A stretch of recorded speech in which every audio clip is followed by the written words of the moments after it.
Is servant leadership a paradox?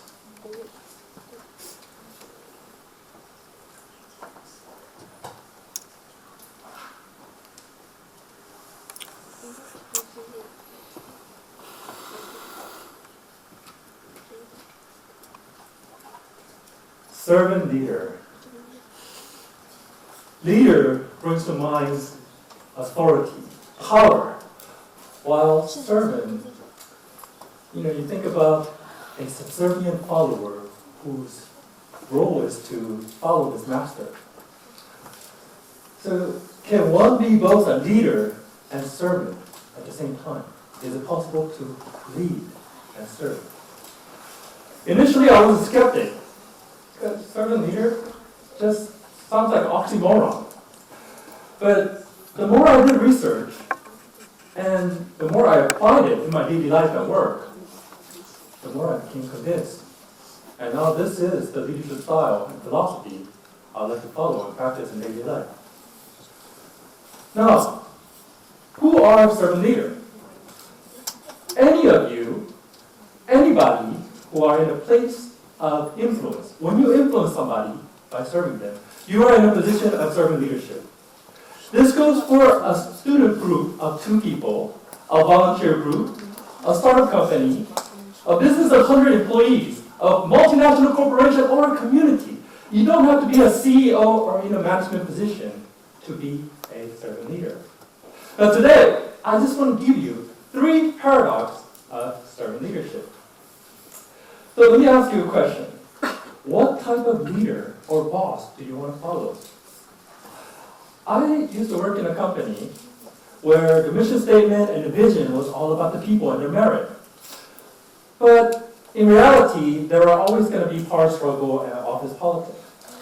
The KPIs or key performance index was there, but usually it's the relationship with your direct supervisor that determined whether you'll get the promotion or not.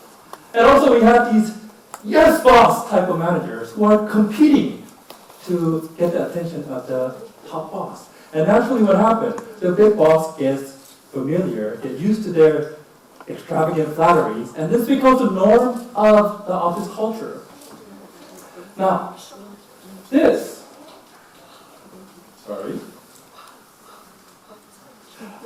is a typical organizational chart.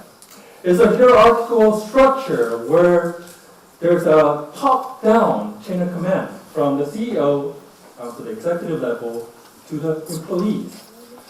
The problem happens when the leader at the top places himself in the front and expects the people at the bottom to follow him. What happens? The executive team or the manager, they serve the CEO or the leader, and in turn, the employees serve the managers. Now, who serves the customers? So in servant leadership, we turn this whole organizational structure upside down. And the leaders place themselves at the bottom and serve the managers, and who in turn serve the employees, and then they can serve the customers. Now, to reach the many, the servant leader doesn't just focus on the whole, but they focus on the few. And they set a high standard, high bar. And they pose this question: what can I do to help you to achieve our mission, achieve our vision? So in brief, leaders, in order to be first, they place others ahead of them. Paradox 1. Servant leaders are leading enough to serve. Let me ask you the next question. How many people have volunteered? Yes, we know we have a group of volunteers here. Have you ever felt like you're not being recognized, or after an event finishes, you don't get the appreciation you deserve? We all want to be acknowledged, right? But more often than not, we're acknowledged for our mistakes more than our achievement. Why is that? Does that mean you shouldn't volunteer, that you shouldn't try hard? No. To borrow the word from Dr. Keith, the good you did today will be gone tomorrow. Do good anyway.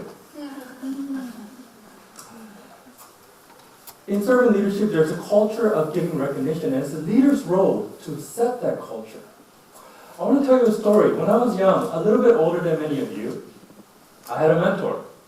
He was a veteran, war veteran, a combat soldier. And I looked up to him. He used to tell me a lot of war stories, how he fought in the front line. And he said, Chris, for every combat soldier, there's these 4 back-end office support units who are sitting in their comfortable back office while I'm risking my life. So I admired him, and I wanted to be like him, because to me, he was like a warrior at heart. And this reflected in the early career of my consulting days. I thrived on going out into the field when I'm on a business trip, visiting companies, doing interviews with the key opinion leaders. And every time I achieved small milestones, I will say, I did that. That's me.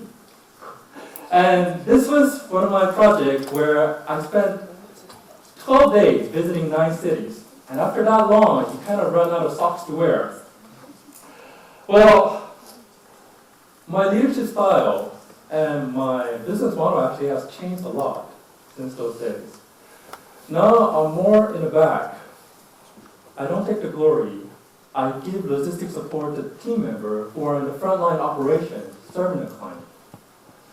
It makes little sense whether I take the credit or the glory, because it's a team effort. I think there's a Chinese philosopher, Lao Tzu, he put it well. He said, a leader is best when the people barely know he exists.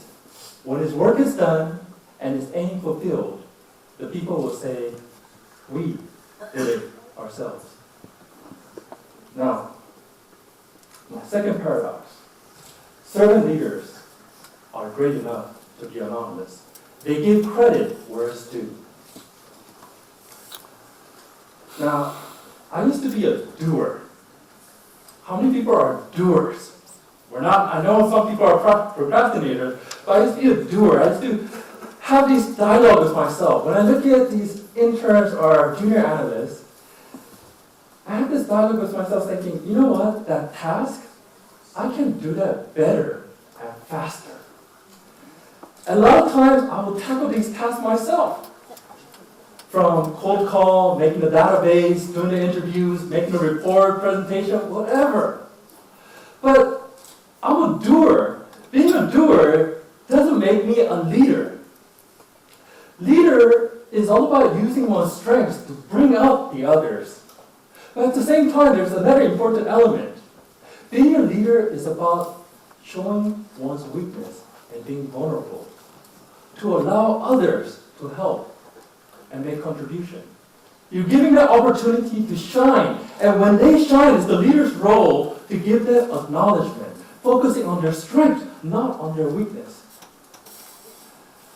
Now, I made this mistake many times, and I hope this, you can, if there's one takeaway, it will be this. Ask yourself, when was the last time you looked at others' strengths? And you can use this dialogue. Hey, remember that thing you did? That was really good. Keep on doing that. The tutoring you gave us before the exam? Oh, I aced it. You're really good at that. I hope you continue. Find some specific ways to acknowledge someone's strengths and see how they grow. Because that's what leaders do. They help others grow. Last paradox. Servant leaders are strong enough to be weak.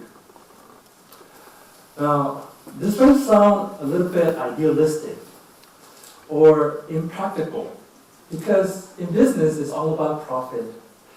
But if you look at the market today, I can give you some examples, like this company.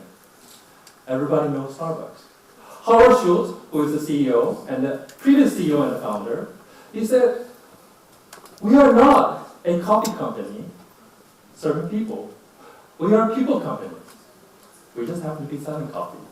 And there are more examples, like Marriott, Ritz-Carlton, FedEx, UPS. These are all advocates of servant leadership. So my question to you today is, what kind of leader do you want to follow? But more importantly, what kind of leader do you want to be?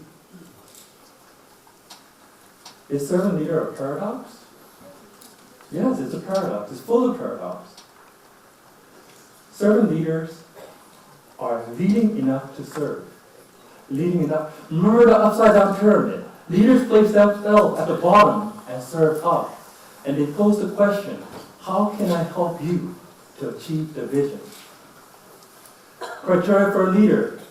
Leaders place others first to be first.